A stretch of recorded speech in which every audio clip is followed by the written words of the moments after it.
नमस्कार, स्वागत है आपका द फोर्थ स्टेट यूट्यूब मंच पर। मेरा नाम है रविंद्र सिंह शोरान और हम लोग इस वक्त खड़े हैं सुप्रीम कोर्ट ऑफ इंडिया की इस बेमिसाल शानदार इमारत में। आप देख पा रहे हैं मेरे पीछे थोड़ा अंधेरा हो गया है, इसलिए रोशनियां जगमगा रही हैं और रोशनी में नहाता हुआ सुप्रीम कोर्ट का ये जो बिल्डिंग है, ये जो इमारत है, बेमिसाल बहुत ही खूबसूरत लग रही है। इस मेजेस्टिक बिल्डिंग की जो खूबसूरती है वो रोशनी में नहाकर और बढ़ जाती है। खैर, मुद्दा ये नहीं है, तो इस पर आपका ज्यादा वक्त जाया नहीं करूंगा। सवाल यह है कि आज सुप्रीम कोर्ट में बेहद अहम हियरिंग हुई और ये हियरिंग हुई इलेक्शन कमीशन जो कर रहा है एसआईआर उसको लेकर के, और उस पर बहुत महत्वपूर्ण बातें कही गई चुनाव आयोग को, और साथ ही साथ चुनाव आयोग को स्पष्ट तौर पर निर्देश दे दिया। लताड़ते हुए सुप्रीम कोर्ट ने बहुत अहम टिप्पणियां की, पूरी बताऊंगा। उसके पहले ये गुजारिश, रिक्वेस्ट, आप प्लीज अगर हमारे वीडियोस पसंद करते हैं तो हमारे चैनल को लाइक करें, शेयर करें और हमारे वीडियोस को आप हमारे चैनल को सब्सक्राइब करें। साथ ही रिक्वेस्ट ये भी है कि प्लीज अगर संभव हो तो आप हमारे वीडियोस को, हमारे चैनल को ज्वाइन कर लीजिए, जिससे हमें आर्थिक सहायता प्राप्त होगी। आपकी छोटी सी आर्थिक मदद हमारे लिए एक बड़ी वित्तीय सहायता बनेगी और हम लोग मजबूती के साथ इंडिपेंडेंटली अपने इस चैनल को चला पाएंगे। अब आज की खबर यह है कि सुप्रीम कोर्ट में आज महत्वपूर्ण सुनवाई हुई।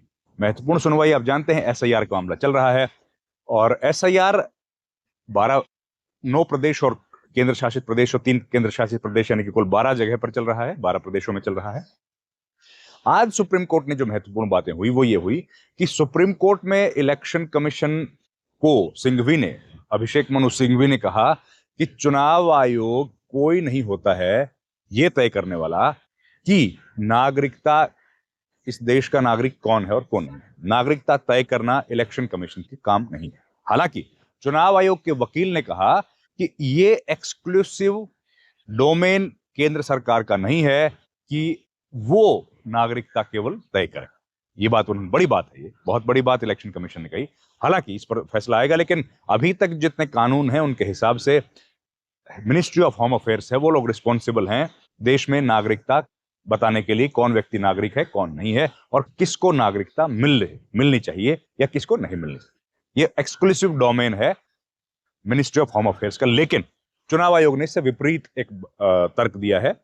इलेक्शन कमीशन के इस तर्क पर सुप्रीम कोर्ट सहमत होता है कि नहीं होता, यह भी इस देश में एक नई तरह की नजीर पेश करेगा और कानून के लिहाज से एक बहुत बड़ी लकीर ये आने वाले वक्त में खींचेगा। खैर, और क्या बोला, और यह हुआ कि सुप्रीम कोर्ट में जो केरल सरकार है वो गई हुई है। आप जानते हैं केरल की सरकार गई है, बाकी तो राजनीतिक दल गए हैं, लेकिन केरला की सरकार गई है।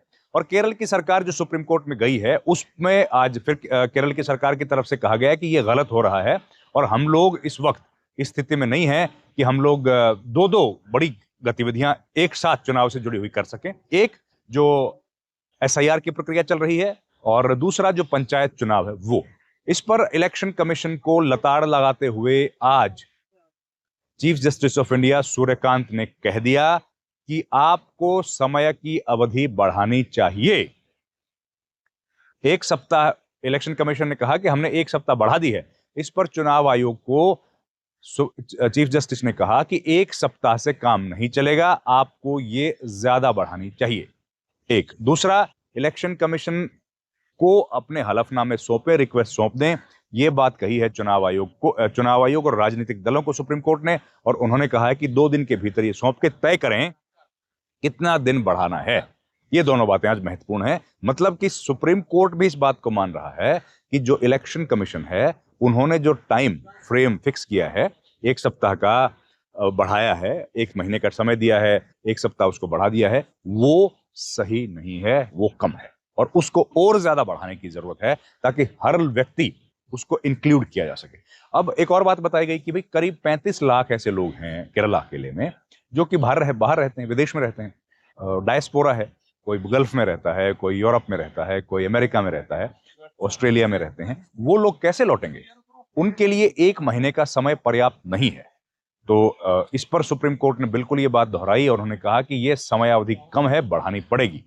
तो अब इसका सीधा असर हम लोग देखेंगे कि बाकी जो स्टेट्स हैं उन पर भी पड़ेगा, उनका भी समयावधि बढ़ जाएगी, क्योंकि हर स्टेट से लोग विदेशों में गए हैं, हर स्टेट से लोग एक प्रदेश से दूसरे प्रदेश में गए हैं, और उसका असर हम लोगों को इलेक्शन कमीशन के चुनाव आयोग के इस आदेश पर देखने को मिलेगा। लेकिन इलेक्शन कमीशन को और पॉलिटिकल पार्टीज को सुप्रीम कोर्ट ने बोला है कि सहमति से मिलजुल कर ये तय करें और फिर हमको बताएं।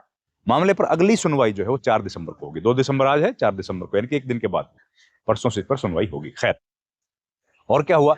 और देखिए, इलेक्शन कमीशन जो है, इसमें कई तरह की पिटीशंस इस वक्त सुनवाई पर आई हैं, इलेक्शन से जुड़ी हुई और एसआईआर से जुड़ी। एक तमिलनाडु से जुड़ी है। तमिलनाडु के बारे में यह बात चल रही है कि तमिलनाडु जो है, तमिलनाडु के अंदर जो पिटीशन है उस पर सुनवाई हो रही है, और वहां पर भी ये संदेह पॉलिटिकल पार्टी जता रही है कि वहां पर भी लोगों के वोट काटे जा सकते हैं या फिर समय कम दिया गया। ये डीएमके ने बोला है, ये एमडीएमके ने बोला है, वाइको की जो पार्टी है, टीवीके जो के विजय की पार्टी है उसने बोला है, और इसके अलावा जो एडीएमके है, ऑल इंडिया द्रविड़ मुनेत्र कड़गम, उस जो जयललिता की पार्टी है, उसने कहा है कि हम लोग चाहते हैं कि एसआईआर प्रक्रिया हो। यानी कि 2 अलग अलग पिटीशंस आई हैं। खैर, उस पर भी सुनवाई हुई, 4 दिसंबर को उस पर भी सुनवाई होगी।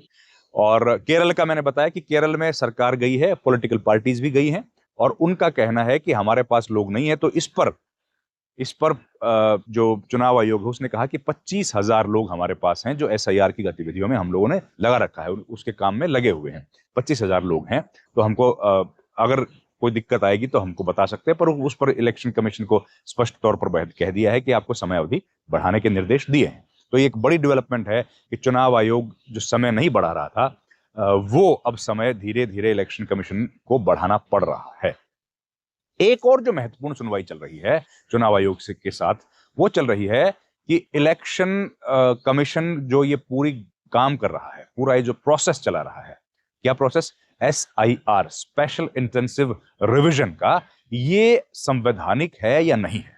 मतलब ये सही मायने में कानूनी है या नहीं है?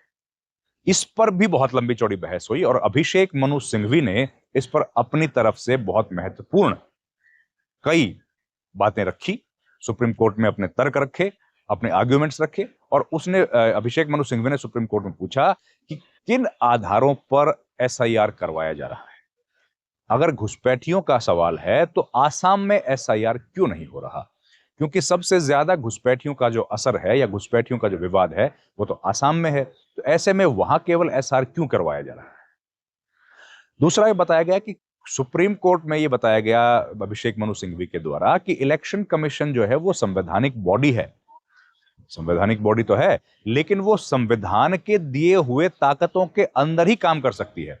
संविधान ने जिन ताकतों को निहित किया गया है उनके बाहर जाके काम नहीं कर सकती, और ऐसा इलेक्शन कमीशन कानून नहीं बना सकता है। चुनाव आयोग कानून नहीं बना सकता, और वो संसद की जो ताकत है वो चुनाव आयोग नहीं ले सकता है। इसके बारे में इलेक्शन कमीशन को के वकील को और सुप्रीम कोर्ट को बोलते हुए अभिषेक मनु सिंघवी ने कहा कि इस वक्त जो एनुमरेशन फॉर्म दिया गया है, जो फॉर्म भरा जा रहा है, वो फॉर्म किसने अप्रूव किया, उसकी लीगल सैंक्टिटी क्या है?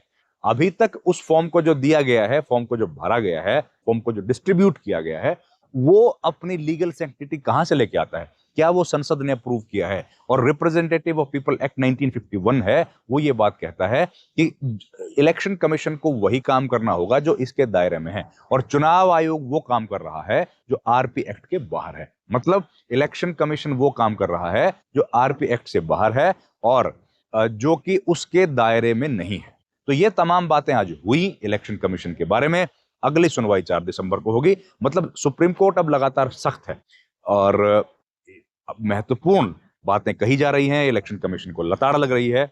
इस बीच हम लोग ये सुप्रीम कोर्ट से आपके लिए विशेष ये एक वीडियो लेकर हाजिर हुए थे। मैं आपको फिर कुछ दिखाता हूं सुप्रीम कोर्ट के बारे में, सुप्रीम कोर्ट की ब्यूटी के बारे में और इस बिल्डिंग के बारे में, और हम लोग इस वीडियो को उसके बाद आगे जारी रखेंगे। आप देखिए कितनी खूबसूरत ये इमारत है और कितनी सुंदर ये बिल्डिंग हमारी है, हिंदुस्तान की आन बान और शान, सुप्रीम कोर्ट की बिल्डिंग। और इस तरह की बिल्डिंग को न्याय का मंदिर है, हिंदुस्तान का सबसे बड़ा। तो इस वीडियो में इतना ही दोस्तों। आप देखेंगे कि यहाँ से हिंदुस्तान के लिए न्याय का सबसे बड़ा मंदिर ये है। इस वीडियो में इतना ही। आपसे रिक्वेस्ट है हमारे चैनल को प्लीज लाइक, शेयर और सब्सक्राइब जरूर कीजिए। आपका बहुत बहुत धन्यवाद दोस्तों। Thank you very much. नमस्कार।